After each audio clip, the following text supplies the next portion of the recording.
Dear viewers, আপনাদের সবাইকে শুভেচ্ছা জানিয়ে আমাদের আজকের আলোচনাটা শুরু করছি। আজকে আমরা চাকরির পরীক্ষার জন্য অতি গুরুত্বপূর্ণ বেশ কিছু অঙ্ক করে দিব। তো সামনেই যাদের বিভিন্ন পরীক্ষা রয়েছে সেই পরীক্ষাগুলোতে আপনারা এখান থেকে বেশ কিছু প্রশ্ন কমন পেতে পারেন। কারণ বারবার রিপিট হওয়া প্রশ্নগুলোই কিন্তু আমরা আলোচনায় সবসময় রাখার চেষ্টা করি। তো দেখেন, সেরকমই একটা অঙ্ক দিয়ে আমি শুরু করছি। 47 নম্বর অঙ্কটা দেখতে পাচ্ছেন স্ক্রিনে। বলেছে একটি টেবিল 10% ক্ষতিতে বিক্রি করা হলো। বিক্রয় মূল্য 51 টাকা বেশি হলে 7% লাভ হতো। টেবিলটির ক্রয় মূল্য কত? তো যেহেতু এটা পার্সেন্টেজের অঙ্ক, তাই ক্রয় মূল্যের ভ্যালু আমাদের 100% বিবেচনা করতে হবে। তো আমরা কি বলবো? ক্রয় মূল্য মানে 100%। এই 100%-এর ভ্যালু কত হবে সেটা যদি আমরা বের করতে পারি তাহলে আমাদের অঙ্কটা কিন্তু হয়ে যাবে। তো দেখেন, আমি আবারও পড়ছি। একটি টেবিল 10% ক্ষতিতে বিক্রি করা হলো। বিক্রয় মূল্য 51 টাকা বেশি হলে 7% লাভ হতো। তার মানে এই 51 টাকার ভ্যালু এই 10 আর 7 17%-এর সমান। তাহলে আমরা বলতে পারি 17% ইকুয়াল টু 51। আমি আবার বলছি যে এই 51 টাকা বেশি মূল্যে যদি বিক্রি করা হতো তাহলে এই ক্ষতিটা পুষিয়ে 7% লাভ হতো। তার মানে এই ক্ষতি পুষাতে এই 10 আর 7 আমরা যোগ করে 17 ইকুয়াল টু 51 আমরা লিখেছি। তাহলে বা আমরা করব কি, 1% ইকুয়াল মানে ঐকিক নিয়ম আমরা অ্যাপ্লাই করব। 17% যদি 51 হয়, 1% কম হবে, কম মানেই ভাগ, তাহলে 51 ভাগ 17।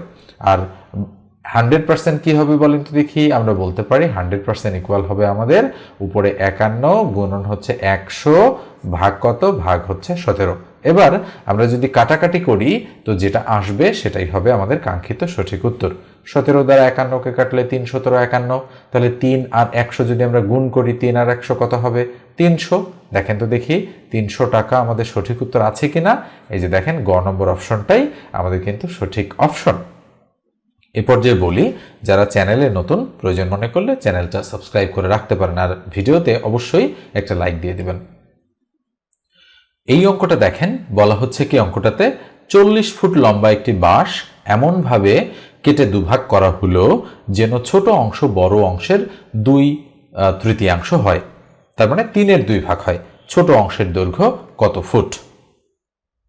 তাহলে আমরা এখানে ধরে নিব যে, ধরি আমাদের বড় যে অংশটা আছে আমরা লিখব বড় অংশ ইকুয়াল টু x ফুট। ঠিক আছে, আমরা বড় অংশটা ধরে নিলাম। তো কন্ডিশনে বলা ছোট অংশ বড় অংশের 2/3। তাহলে আমরা বলতে পারি, সুতরাং ছোট যে অংশটা আছে, ছোট অংশ x এর 3/2 এটা বলাই যায়। x এর 3/2 দেখেন কথাটা বোঝেন কিনা? ছোট অংশ বড় অংশের 3/2 হয়, তো এটা। তাহলে x এর 3/2, তাহলে এর মানে তো গুণ, তাহলে 2 আর x গুণ করলে 2x আর তার নিচে 3। তার মানে আমরা দেখতে পাচ্ছি আমাদের বড় অংশ আমরা ধরেছি x আর ছোট অংশ আমাদের 2x/3। তো জানতে চাচ্ছে কি বলেন তো, ছোট অংশের দৈর্ঘ্য কত ফুট? অর্থাৎ এটা ইকুয়াল টু হোয়াট, এটাই আমরা বের করতে চাই। 2x/3 এর মান কত হবে? ফাইনালি কিন্তু আমাদের এটা বের করতে হবে। তো এখানে আমরা প্রশ্ন মতে বিল্ড আপ করবো। আমরা লিখতে পারি প্রশ্ন মতে, এই যে মোট বাঁশটা কত ফুট লম্বা? 40 ফুট। তাহলে বড় অংশ প্লাস আমাদের ছোট যে অংশটা আছে, এই দুটো মিলে 40 ফুট আমরা বলতেই পারি। তাহলে বাকি হবে লসগু 3। তাহলে 3 দ্বারা x কে গুণ করলে 3x, 3 একে 3, 1 দ্বারা 2x কে গুণ করলে 2x ইকুয়াল টু কত? 40। তো বা কি দাঁড়াচ্ছে এখানে? 3x আর 2x কত হবে? 5x, তার নিচে কত? 3 ইকুয়াল টু কত? 40। তাহলে 40-এর নিচে 1 আছে, এটা দ্বারা এটাকে গুণ, এটা দ্বারা এটাকে গুণ। তাহলে বা 5x ইকুয়াল 3 আর 40 গুণ করলে 3 4 12 মানে 120। সুতরাং x এর ভ্যালু হবে কত? 120-কে 5 দ্বারা ভাগ করলে, আমরা একটু ভাগ করেই দেখাই, তাহলে 5 2 10 থাকলো 2 আর 4 5 20, তাহলে 5 24 120। তো x এর মান 24। আপনি যদি 24 উত্তর দাগায় দেন, পরীক্ষার হলে তো আর দাগানো থাকবে না, তাই না? সাথে সাথেই কিন্তু ক্রস খেয়ে যাবেন। কেন? কেননা আমাদের কিন্তু ছোট অংশের দৈর্ঘ্যটা জানতে চাচ্ছে। এগুলোই কিন্তু আপনাদের ভুল পরীক্ষার হলে, এবং এই ভুলগুলো সচরাচর অনেকেই করে থাকে। এই জন্য কিন্তু অঙ্ক করার পরেও সঠিক করে দিতে পারে না। তো 2x/3 এর মান, তাহলে 2 ইন্টু x এর মান আমাদের কত? 24, তাই না? এই যে দেখেন x এর মান 24 বসাই দিলাম। ভাগ কত? ভাগ এই যে 3, তাহলে 3 3 8 24 8 8 দুগুণ কত? 16 বা 16। এইবার কিন্তু সঠিক উত্তরটা হয়েছে আমাদের। এই জন্য অঙ্ক করার পর আবারও প্রশ্নটা দেখতে হয় যে আসলে কি চেয়েছিল, মানে উত্তর দাগানোর আগে আবার আপনি প্রশ্নে চলে যাবেন। এই মুহূর্তে কিন্তু আমি খুবই গুরুত্বপূর্ণ একটা কথা বললাম, কথাটা মনে রাখলে অন্তত চাকরির পরীক্ষায় 1-2 নম্বর আপনি বেশি পাবেন এই গণিতের কারণে। ঠিক আছে, আমরা কিন্তু ভুলগুলো বুঝতে পারি যে কোথায় স্টুডেন্টরা বা চাকরির প্রার্থীরা ভুল করে ফেলে। আপনি ধরে আছেন যে আপনি 1 নম্বর পেয়ে গেছেন এই অঙ্কে, কিন্তু আসলে নম্বর পাওয়া তো দূরের কথা, উল্টো আরো নেগেটিভ মার্কিং হয়ে যাবে। এজন্য এই সমস্ত ক্ষেত্রে একটু সতর্কতা অবলম্বন করতে হয়। এই যে দেখেন, এই অঙ্কটা নানা সময় সংখ্যা চেঞ্জ করে দিয়ে চাকরির পরীক্ষাগুলোতে কিন্তু দিয়ে দেওয়া হয়। একটি তেলপূর্ণ পাত্রের ওজন 30 কেজি, অর্ধেক তেল সহ পাত্রের ওজন 20 কেজি হলে পাত্রটির ওজন কত কেজি? তো আমরা এই ধরনের অঙ্কে করি কি, তেলকে আমরা ধরেন টিতে তেল আর পিতে হচ্ছে পাত্র। তাহলে আমরা ধরলাম যে টিতে হচ্ছে তেল আর পিতে হচ্ছে পাত্র, তাহলে আমাদের হিসাব করা একটু সুবিধা হয়। তো যেহেতু বলা হচ্ছে একটি তেলপূর্ণ পাত্রের ওজন 30 কেজি, তো এই কন্ডিশন থেকে আমরা কি বলতে পারি? আমরা বলতে পারি পুরোটা তেল ভর্তি আছে এবং পুরো পাত্রের মধ্যে হচ্ছে তেলটা রাখা হয়েছে, তাই না? তাহলে আমরা বলতে পারি তেল প্লাস পাত্র এই দুটো মিলে ওজন হচ্ছে কত? 30 কেজি। এটা একটা ইকুয়েশন নাম্বার 1। তাহলে একটি তেলপূর্ণ পাত্রের ওজন 30 কেজি। এবার আসেন, অর্ধেক তেল সহ পাত্রের ওজন কত কেজি? 20 কেজি।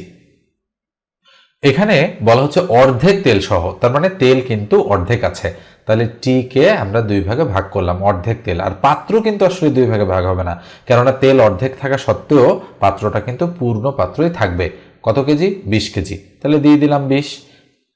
ওকে, এটা কয় নং সমীকরণ? এটা 2 নং সমীকরণ। বলা হচ্ছে পাত্রটির ওজন কত কেজি, এটা আমাদের কাছে জানতে চাচ্ছে।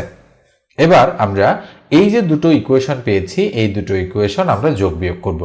তাহলে এখানে মাইনাস চিহ্ন দিলাম, এখানে মাইনাস দিলাম, এখানে মাইনাস দিলাম, তাহলে পি আর পি ক্রস হয়ে গেল। তাহলে টি মাইনাস টি ভাগ 2, তাহলে টি থেকে টি ভাগ 2 বাদ দিলে আবার টি ভাগ 2 থাকে। যদি না বোঝেন তাহলে আমি এটা করে দিচ্ছি, টি মাইনাস টি ভাগ 2। ওকে, তাহলে ইকুয়াল কত? 30 থেকে 20 গেলে থাকবে 10। তাহলে বা এই লাইনে আমরা টি কমন নিতে পারি। টি কমন নিলে কি হবে? 1 মাইনাস হাফ হবে। খেয়াল করে দেখেন, ইকুয়াল কত? 10। তাহলে বা কি দাঁড়াবে? টি ইন্টু এই যে 1 থেকে হাফ গেলে কত থাকবে? হাফ, ইকুয়াল টু কত? 10। এই লাইনটা যদি আমি এখানে করি তাহলে এইটি উপরের সংখ্যা, তাহলে টি ভাগ 2 ইকুয়াল টু 10, যেটা আমি কিন্তু এখানেই বলেছিলাম আপনাদেরকে। দেখেন, তাহলে বা এটার নিচে 1 আছে, এটা দ্বারা এটাকে গুণ, টি আর 1 গুণ করলে টি ইকুয়াল টু 2 আর 10 গুণ করলে 10 দুগুণ 20। তাহলে তেল কত? তাহলে আমরা বলতে পারি যে তেলের ওজন আমাদের হচ্ছে 20 কেজি। তো তেলের ওজন যদি 20 কেজি হয় তাহলে পাত্রের ওজন কত হবে? অবশ্যই 10 কেজি, কেননা এই টি এর মান আমরা 1 নং সমীকরণে বা 2 নং এ যে কোনো একটাতে বসাইলেই আমরা হচ্ছে পাত্রের ওজন পেয়ে যাব। তাহলে সুতরাং টি এর মান 1 নং সমীকরণে বসাই, তাহলে টি প্লাস পি ইকুয়াল টু 30 আছে। তাহলে বা কি হবে? এখানে টি এর মান হচ্ছে 20 প্লাস পি ইকুয়াল টু হচ্ছে 30। তাহলে সুতরাং পি ইকুয়াল টু 30 থেকে 20 মাইনাস হলে 10 থাকে। তো 10ই হচ্ছে আমাদের সঠিক উত্তর। তো সংখ্যাটা এমনভাবে আছে, আপনাদের মনে হতে পারে যে এই 30 থেকে 20 বাদ দিলেই তো 10 চলে আসে, কিন্তু ব্যাপারটা সবসময় কিন্তু এরকম ঘটবে না। ঠিক আছে, যদি ফিগারগুলো একটু অন্যরকম হয় তখন কিন্তু একটু চ্যালেঞ্জ হবে আপনাদের, এভাবে বিয়োগ করে যদি আপনি বের করেন। এই জন্য এই মূল বিষয়টা আপনাকে একটু বুঝে নিতে হবে। এবারে স্ক্রিনের এই অঙ্কটা দেখেন, প্রচুর এসেছে কিন্তু এই অঙ্কটা বিভিন্ন চাকরির পরীক্ষায় শতবার এসেছে, মানে হুবহু কোনো সংখ্যা চেঞ্জ করা ছাড়াই কিন্তু এই ধরনের অঙ্ক রিপিট করা হয়। এটা দেখেন, হচ্ছে পরমাণু শক্তি কমিশনে অফিস সহকারী কাম কম্পিউটার টাইপিস্ট পদে 8/11/2025 এসেছে। 90 কোন সংখ্যার 75%? তাহলে যেহেতু বলা হচ্ছে কোন সংখ্যার 75%, তাহলে আমরা ধরে নিব যে ওই সংখ্যাটি হচ্ছে কত? সংখ্যাটি হচ্ছে আমাদের এক্স। প্রশ্ন মতে বিল্ড আপ করার পালা। তাহলে 90 কোন সংখ্যার 75%? তো আমরা বলতে পারি যে এক্স এর 75% ইকুয়াল কত? 90। দেখেন তো অ্যাকর্ডিং টু দ্য কোশ্চেনটা আপনারা বোঝেন কিনা? প্রশ্নে যা আছে আমি সেভাবেই লিখেছি। তাহলে বা এক্স এর মান বের করলে আমাদের উত্তরটা হয়ে যাবে। তাহলে এক্স এর 75% মানে উপরে 75, তার নিচে 100 ইকুয়াল কত? ইকুয়াল হচ্ছে 90। তাহলে আমরা হচ্ছে একটু কাটাকাটি করব, 3 25 75, 4 25 100। তো কত দাঁড়াচ্ছে বলেন তো দেখি এখানে? তাহলে বা 3 দ্বারা এক্স কে গুণ করলে আমাদের হবে 3x, তার নিচে 4 ইকুয়াল হচ্ছে 90। তাহলে 90 নিচে 1 আছে, 1 দ্বারা এটাকে গুণ, তাহলে কি করতে পারি, বা 1 দ্বারা 3x কে গুণ করলে হবে 3x ইকুয়াল 90 দ্বারা 4 কে গুণ করলে 4 নং 36, তাহলে 360। তাহলে বা x ইকুয়াল আমরা বলবো 360 ভাগ কত, ভাগ হচ্ছে 3। তো 360 কে যদি আমরা 3 দ্বারা ভাগ করি তো 3 12 36, শূন্যটা আমরা দিয়ে দিব, তাহলে 120 আমাদের এখানে সঠিক উত্তর হিসেবে চলে এসেছে। তাহলে x ইকুয়াল টু কত, 120। আমরা হচ্ছে খ নম্বর যে অপশনটা আছে সেটাকেই সঠিক উত্তর হিসেবে বিবেচনা করতে পারি। ওকে, স্ক্রিনের এই অঙ্কটা দেখেন, 8 জন লোক একটি কাজ 12 দিনে করতে পারে, 2 জন লোক কমিয়ে দিলে কাজটি করতে শতকরা কত দিন বেশি লাগবে? খুবই সুন্দর একটা প্রশ্ন কিন্তু এটা, যেহেতু বলা হচ্ছে 8 জন লোক একটি কাজ 12 দিনে করতে পারে, 2 জন লোক কমিয়ে দিলে কাজটি করতে শতকরা কত দিন বেশি লাগবে। এখানে কিন্তু বলেনি যে 2 জন লোক কমিয়ে দিলে কাজটি করতে কত দিন বেশি লাগবে, এখানে কিন্তু শতকরা কথাটা বলেছে। তো আমি আপাতত শতকরা কথাটাকে কেটে দিলাম। হ্যাঁ, ধরেন যে শতকরা কথাটা এখানে ছিল না বা এখানে নেই, তাহলে আমি কি করব, পরবর্তী সময়ে আমি শতকরাকে আবারও নিয়ে আসব। তো আর কি বের করতে বলেছে, দিন বের করতে বলেছে, কত দিন বেশি লাগবে। তো আমরা দিনটাকে ডান দিকে রাখবো। তো আমরা জানি ঐকিক নিয়মের অঙ্কে বেশি লাগলেই গুণ হয় আর কম লাগলেই ভাগ হয়, তার মানে বেশি বুঝালে গুণ, কম বুঝালে ভাগ, ব্যাপারটা একটু মনে রাখবেন। তাহলে 8 জন লোক একটি কাজ 12 দিনে করতে পারে, আমি লিখলাম যে 8 জন লোক করতে পারে কয় দিনে, 12 দিনে, তাহলে ইকুয়াল দিলাম। 1 জন লোক করতে পারবে কত দিনে, অবশ্যই বেশি দিন, বেশি মানে গুণ, তাহলে 12 গুণন 8 এত দিনে। এবার বলা হচ্ছে 2 জন লোক কমিয়ে দিলে, তাহলে 2 জন কমিয়ে দেওয়া মানে কি 8 বিয়োগ 2, তার মানে 6, তাহলে 6 জন লোক করতে পারবে। এবার অবশ্যই কি দিন কম লাগবে, যেহেতু 1-এর প্রেক্ষিতে জন বেড়েছে, এটা কিন্তু মনে মনে কাটা, তাই না? তো 1 জন করতে পারে বেশি দিনে, 6 জন করতে পারবে কম দিনে, সেই হিসেবে তাহলে 12 গুণন 8 ভাগ হচ্ছে 6। আমরা যদি কাটাকাটি করি 6 দুগুণ 12, 2 আসলো, 2 আর 8 যদি গুণ করি 8 দুগুণ কত হবে, 8 দুগুণ হবে 16, তাহলে 16 দিনে এটা হচ্ছে আমাদের অ্যাপ্রোপ্রিয়েট অ্যান্সার। আমি যদি বলি তাহলে ভুল বলা হবে, কেন? কারণ আমি শতকরাটা কেটে দিয়েছি। এবার আসেন শতকরা কতদিন বেশি লাগবে। আচ্ছা বলেন তো বেশি দিন কয়দিন লাগলো, আগে লাগতো 12 দিন, এখন লাগে 16 দিন, তাহলে 12 দিনে বেশি লাগে 4 দিন, তার মানে 12 দিনে বেশি লাগে 4 দিন, তাহলে শতকরা তার মানে গুণন 100। এবার আমি কিন্তু শতকরাটাকে আমলে নিয়েছি, ঠিক আছে, আমলে নিয়ে কিন্তু আমি এবারে এটাকে এভাবে বানিয়েছি। তাহলে 3 4 12, 3, তাহলে উপরে 100, তাহলে 100 ভাগ 3, তাই না? তাহলে এরকম 100 ভাগ হচ্ছে 3। তাহলে আমি 100কে যদি 3 দ্বারা ভাগ করি তাহলে কত হবে, আমি একটু এই গ্যাপে আপনাদের করে দিতে চাই। তাহলে 3 ভাগ হচ্ছে 100, তো 3 33 99, সরাসরি লিখলাম। আমি একটু ব্লার করে দিচ্ছি স্ক্রিনটা, অবশিষ্ট কত থাকলো 1, তাহলে এই 3 নিচে দিলাম আর এই 1 উপরে দিলাম, তাহলে এত শতাংশ, অর্থাৎ 33 সমস্ত 3-এর 1। তো কোথায় আছে দেখেন তো সঠিক উত্তরটা, আমি দেখতে পাচ্ছি যে খ নম্বর যে অপশনটা সেখানে রয়েছে। তো নিশ্চয়ই এবারে বুঝতে পেরেছেন যে কিভাবে আমরা এই অঙ্কটার সমাধান করলাম।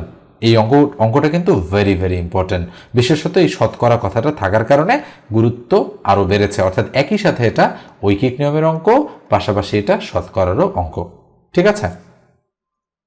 এই যে দেখেন জ্যামিতির এই অঙ্কটাকে, মানে মুখস্থ টাইপের এই অঙ্কটাকে আপনারা বারবার বিভিন্ন চাকরির পরীক্ষায় আসতে দেখেছেন। বলা হচ্ছে দুটি ত্রিভুজের মধ্যে কোন উপাদানগুলো সমান হওয়া সত্ত্বেও ত্রিভুজ দুটি সর্বসম নাও হতে পারে। এরকম মুখস্থ টাইপের বেশ কিছু প্রশ্ন পড়লে কিন্তু আপনারা সরাসরি বিভিন্ন চাকরির পরীক্ষায় কমন পেয়ে যেতে পারেন। তো আমি এই মুখস্থ টাইপের প্রশ্নগুলো নিয়ে হয়তো আলাদা একটা ভিডিও বানানোর চেষ্টা করব। তো অবশ্যই চ্যানেলটা সাবস্ক্রাইব করে রাখবেন যাতে করে এই জিনিসগুলো, কমন জিনিসগুলো আপনাদের জানা হয়ে যায়। তো দেখেন এটার উত্তর হচ্ছে 3টি কোণ। দুটি ত্রিভুজের মধ্যে কোন উপাদানগুলো সমান হওয়া সত্ত্বেও ত্রিভুজ দুটি সর্বসম নাও হতে পারে, এর সঠিক উত্তর হচ্ছে 3টি কোণ। এটা দেখেন, এটাও প্রচুর রিপিট হওয়া অন্যতম গুরুত্বপূর্ণ একটা অঙ্ক। একটি আয়তকার ক্ষেত্রের দৈর্ঘ্য 30% বৃদ্ধি এবং প্রস্থ 30% হ্রাস করা হলে, মানে হ্রাস করলে ক্ষেত্রফলে শতকরা কত পরিবর্তন হবে। তো যেহেতু বলা হচ্ছে আয়তাকার, তাহলে আমরা ধরে নিলাম যে এটা একটা আয়তাকার হচ্ছে ক্ষেত্র, এই ক্ষেত্রটার দৈর্ঘ্য হচ্ছে এটা আর প্রস্থ হচ্ছে এটা। তো দৈর্ঘ্য 30% বৃদ্ধি করা হবে আর প্রস্থ 30% হ্রাস করা হবে। তো মনে রাখেন বৃদ্ধি মানে পজিটিভ আর হ্রাস মানে হচ্ছে নেগেটিভ। তো আমরা এই ধাঁচের অঙ্ক করি কি, a + b প্লাস উপরে হচ্ছে a ইন্টু বি, তার নিচে 100। এই শর্টকাট মেথডের এই সূত্রটা দিয়ে আমরা হচ্ছে এই ধরনের অঙ্ক করার চেষ্টা করি। তো এখানে a মানে হচ্ছে প্রথমটা +30 আর b মানে হচ্ছে পরেরটা -30। তাহলে +30 প্লাস b এর মান হচ্ছে -30, প্লাস টান দিলাম নিচে 100, উপরে একটা +30 আর একটা হচ্ছে -30। আমি একটু ব্লার করে দিচ্ছি যাতে ঠিকঠাকভাবে আপনারা দেখতে পারেন। তাহলে দেখেন ইকুয়াল, তাহলে 30 প্লাসে মাইনাসে -30 প্লাস আর টান দিয়ে নিচে 100 আর প্লাসে মাইনাসে মাইনাস 30 আর 30 গুণ করলে 900, 3 3 9 যেহেতু 2 0 2 0 ক্রস, তাহলে কত হচ্ছে 30 বিয়োগ 30 বিয়োগ 9, এই যে প্লাসে মাইনাসে মাইনাস 30 30 ক্রস, তাহলে -9। -9 মানে কিন্তু কমবে বা হচ্ছে আমাদের হ্রাস পাবে। তো দেখেন যেহেতু -9 এসেছে আমরা লিখব 9% হ্রাস পেয়েছে। তো নিঃসন্দেহে বুঝতে পারছেন কিভাবে এই ধরনের অঙ্ক করতে হবে। এখানে কিন্তু বৃদ্ধি আছে, এটা কিন্তু হবে না, এটাও 9 এটাও 9। এই জন্য প্লাস মাইনাসগুলো একটু সতর্কতার সহিত আপনাদের খেয়াল করতে হবে। এই অঙ্কটা দেখেন, এটাও রিসেন্ট টাইমের একটা অঙ্কটা এসেছিল দুর্নীতি দমন কমিশনে, হচ্ছে 2025-এর অক্টোবরে যে পরীক্ষাটা অনুষ্ঠিত হয়েছে। তো যেহেতু বলা হচ্ছে 5605 এর সাথে কোন ক্ষুদ্রতম সংখ্যা যোগ করলে যোগফল পূর্ণবর্গ সংখ্যা হবে, তো সেক্ষেত্রে আমাদের কিন্তু লসাগু করে এই ধাঁচের প্রশ্নের উত্তর বের করতে হয়। আমরা সাধারণত তাই করি, অথবা আমরা আরেকটা কাজ করতে পারি, সেটা হচ্ছে বর্গমূল করেও, যেহেতু পূর্ণবর্গের প্রশ্ন, আমরা বর্গমূল করেও বের করতে পারি। তো 5605 এর সাথে কোন ক্ষুদ্রতম সংখ্যা যোগ করলে বলা হচ্ছে যোগফল একটি পূর্ণবর্গ সংখ্যা হবে। তো আমি যদি আপনাদেরকে বলি এইভাবে, ধরেন একটা ছোট সংখ্যা, আমি বললাম 23-এর সাথে কোন ক্ষুদ্রতম সংখ্যা যোগ করলে পূর্ণবর্গ হয়। আপনারা নিশ্চয়ই উত্তর করতে পারতেছেন যে উত্তর হচ্ছে 2, কেননা 23-এর সাথে যদি আমি 2 যোগ করি তাহলে সেটা কত হয়ে যায়, 25 হয়ে যায়, এবং 25 হচ্ছে একটা কি সংখ্যা, পূর্ণবর্গ সংখ্যা। কিন্তু এই অঙ্কটা আপনারা যখন হচ্ছে পড়ছেন তখন কিন্তু বিষয়টা ক্যাচ করতে পারতেছেন না। তার কারণটা কি? তার কারণ হচ্ছে এই অঙ্কটা একটু বড় ধাঁচের অঙ্ক। তো 23-এর ক্ষেত্রে বিষয়টা কি হবে? তো দেখেন 23-এর ক্ষেত্রে বিষয়টা হবে এরকম যে 23 আমরা টান দিলাম, যেহেতু আমরা এটা কেটে দিয়ে 23 লিখেছি, আগে এটা দেখি তারপরে এটা বুঝবো। তাহলে টান দিলে 4 4-এ কত হবে, 16 হবে। অবশিষ্ট 17 18 19 20 21 22 23, 7 অবশিষ্ট। তো এই 7-এর কোনো প্রয়োজন নেই, আমাদের প্রয়োজন হচ্ছে 4। তো মনে রাখবেন এই 4-এর সাথে আমরা 1 যোগ করব, যোগ করে কত হবে 5, 5-এর উপরে স্কোয়ার করব, 5-এর স্কোয়ার মানে কত 25। এই 25 থেকে আমরা এই 23 বিয়োগ করে দিব, তখন সঠিক উত্তর আসবে 2। এই পুরো প্রসেসটা আমরা এই অঙ্কটার ক্ষেত্রে অ্যাপ্লাই করব এবারে, তাহলে কিন্তু আপনারা বুঝতে পারবেন। তাহলে 5605 আমি লিখলাম 5605, টান দিলাম, টান দিয়ে আমরা জোড়া জোড়া মিল করব, এটা এক জোড়া এটা এক জোড়া, তাহলে 7 7 সাথে কত 49, থাকলো কত 7, টান দিলাম 7-এর ডাবল কত 14। এবার এই 05 আমরা এখানে কেটে নামালাম, 05 কেটে নামার পর আমি যদি এখানে 5 দেই, এখানেও 5, 145-কে 5 দ্বারা গুণ করলে কত হয়।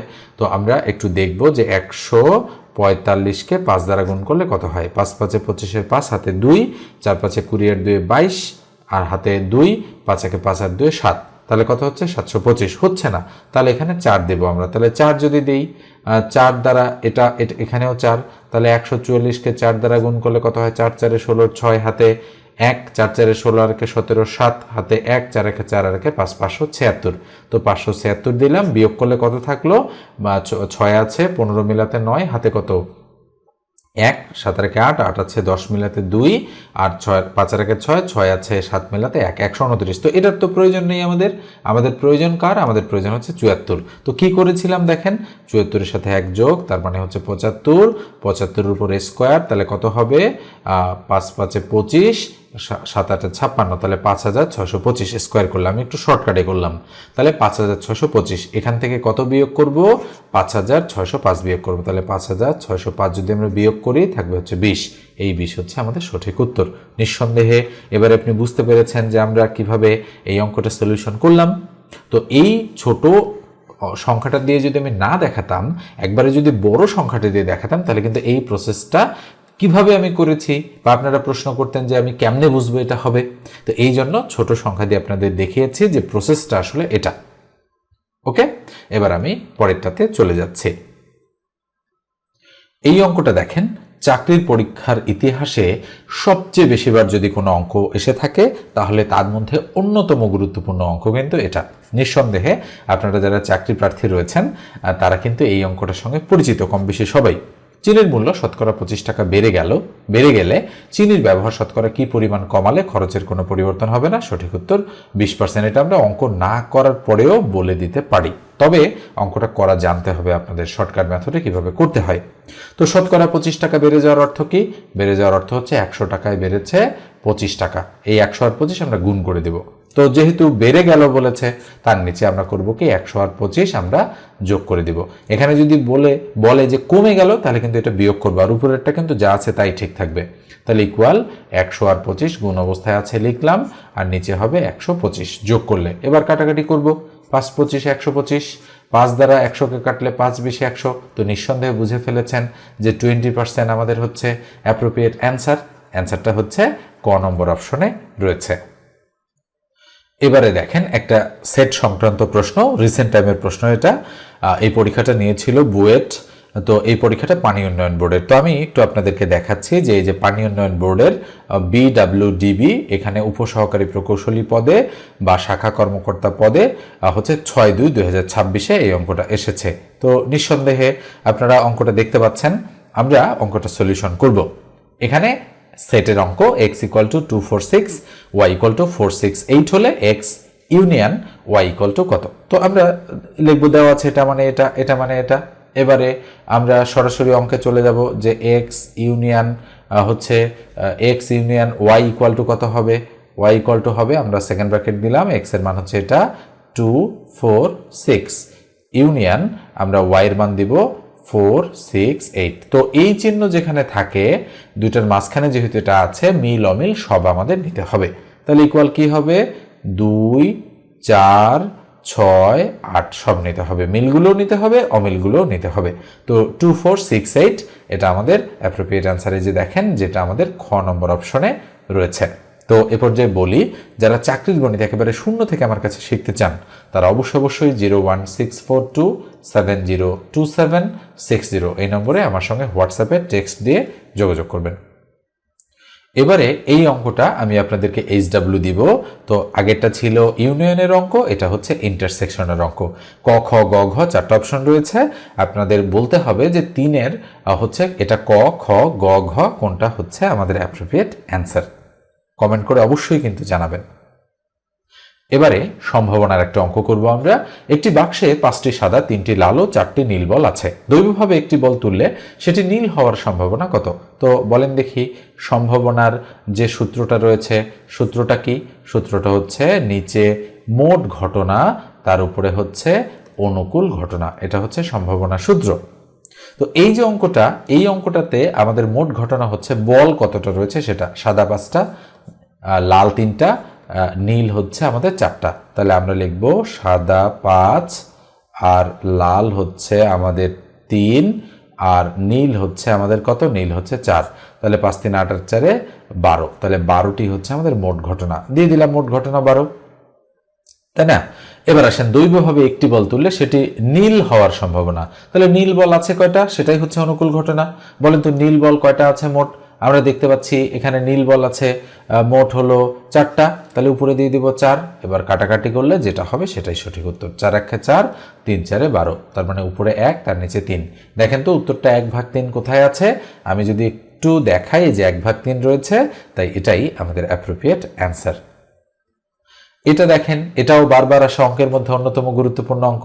এগুলো অনেক সময় a + b, a × b R a² + b² এই আদলে আসে। এখানে m আর n দিয়ে এসেছে, তাই না? তাহলে আমরা লিখব কি, দেওয়া আছে m + n = 9 এবং mn = হচ্ছে 18। দেখেন এগুলো অঙ্ক আমরা সূত্র প্রয়োগ বা অনুসিদ্ধান্ত প্রয়োগ ছাড়াও কিন্তু মুখে মুখে করে ফেলতে পারি। কিভাবে বলেন তো? দুটো সংখ্যার গুণফল 18 আর ওই দুটো সংখ্যার যোগফল 9 কিভাবে হতে পারে? 3-4 সেকেন্ডের মধ্যেই বের করতে হবে। তো দেখেন 1 2 3 4 বের করতে পেরেছেন কিনা? নিশ্চয়ই অনেকেই বের করতে পেরেছেন যে 9 আর কত 2 না, হচ্ছে না। তো আমিও হচ্ছে ভুল করে ফেললাম, হবে 6 আর 3। তাহলে 3 6 18, 6 আর 3 9। তাহলে m এর মান আমরা বলতে পারি 6 আর n এর মান আমরা বলতে পারি 3। তাহলে m square plus n square কত হচ্ছে? 6 এর উপরে স্কয়ার প্লাস 3 এর উপরে স্কয়ার, 6 6 36 আর 3 3 9। তাহলে 36 আর 9 হচ্ছে 45। আমাদের সঠিক উত্তর হচ্ছে এই যে দেখেন 45।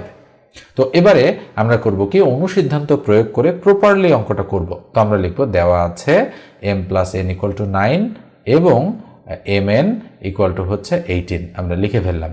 তাহলে সুতরাং m square plus n square equal to অনুসিদ্ধান্ত হচ্ছে m plus n whole square minus 2mn। Okay, এই যে অনুসিদ্ধান্ত প্রয়োগ হয়ে গেল। m প্লাস n এর মান 9, তাহলে 9 এর উপরে স্কয়ার মাইনাস 2 ইন্টু mn এর মান হচ্ছে 18, 18 দিয়ে দিলাম। তাহলে 9 9 81 মাইনাস 18 দুগুণ 36, 81 থেকে 36 বাদ দিলে 6 আছে 11 মেলাতে 5, হাতে 1, 3 রেখে 4, 4 আছে 8 মেলাতে 4। তার মানে ক নম্বরটাই আমাদের কিন্তু অ্যাপ্রোপ্রিয়েট অ্যান্সার হচ্ছে। তো নিশ্চয়ই বুঝতে পেরেছেন আপনারা। তো এই হচ্ছে আমাদের আজকের আলোচনাটা কেমন লাগলো অবশ্যই আপনারা কিন্তু লিখে জানাবেন। আর এই যে অঙ্কগুলো আমি করে দিচ্ছি, সামনে যে পরীক্ষা রয়েছে আপনাদের, সেই পরীক্ষাগুলোতে কিন্তু আপনাদের এই অঙ্ক আসতে পারে। এই জন্য আমি কিন্তু রিসেন্ট টাইমের বিভিন্ন চাকরির পরীক্ষার প্রশ্ন অ্যানালাইসিস করি আপনাদেরকে করে দিয়েছি। তো ভালো থাকবেন, সুস্থ থাকবেন। ধন্যবাদ সবাইকে।